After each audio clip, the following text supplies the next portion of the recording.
کوتاں کی Peoples party سے اختلافات کرتے کرتے ایم کیو ایم میں اختلافات ہو گئے۔ ایم کیو ایم کی سندھ اسمبلی میں پارلیمانی پارٹی تقسیم کا شکار ہے۔ ایم کیو ایم کی بلدیاتی ایکٹ پر کام کرنے والی کمیٹی کے ارکان بھی تبدیل، مسودے پر اب صادق افتخار، خواجہ اظہار مذاکرات کر رہے ہیں۔ اس حوالے سے مزید کیا اپڈیٹس ہیں جانتے ہیں نمائندہ دنیا نیوز محمد ارشد ہمارے ساتھ موجود ہیں، ان کی جانب بڑھتے ہیں۔ ارشد، آپ بتائیے گا اب وہ کون سا ایسا نقطہ ہے جس کی بنیاد پر ایم کیو ایم کے اپنے اندر جو ہیں اختلافات پیدا ہو چکے ہیں؟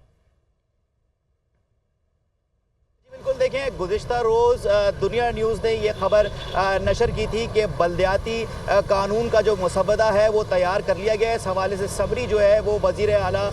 کے پاس جو ہے وہ پہنچ چکی ہے، جس کے بعد ہی جو ہے وہ ایم کیو ایم کے جو ہے وہ ایک ہلچل ہوئی۔ جو ایم کیو ایم کے سینئر رہنما تھے انہوں نے آپس میں ان کی یہ بات چیت ہونا شروع ہوئی کہ جو بلدیاتی مسودہ ہے اس کو رابطہ کمیٹی میں نہیں لایا گیا، اور رابطہ کمیٹی میں لائے بغیر ہی اس کی منظوری دے دی گئی ہے، اور اس کی سمری بھی جو ہے وہ وزیر اعلیٰ سندھ کے پاس جو ہے وہ پہنچ چکی ہے۔ اور اس حوالے سے تصدیق اب سے کچھ دیر قبل جو ہے ترجمان سندھ حکومت ہیں اور ایڈمنسٹریٹر کراچی ہیں مرتضیٰ وہاب، ان کا بھی یہ کہنا ہے کہ ایم کیو ایم کے ساتھ بیشتر نکات کے اوپر جو تھی مشاورت ہوئی تھی اور اس کے اوپر جو تھا اتفاق ہوا تھا، جس کے بعد ہی جو ہے یہ سمری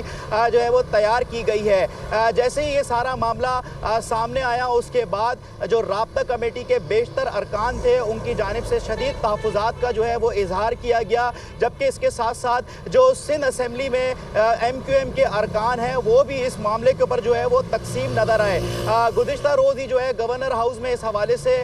جو منتخب ارکان اسمبلی ہیں ان کو طلب کیا گیا، جس میں بیشتر ارکان سندھ اسمبلی جو تھے وہ اس اجلاس میں جو تھے شریک نہیں ہوئے، اور اپنے تحفظات کا انہوں نے اسی طریقے سے جو ہے اظہار کیا۔ جب پیپلز پارٹی کے ساتھ صوبائی سطح کے اوپر ایم کیو ایم کا جو ایک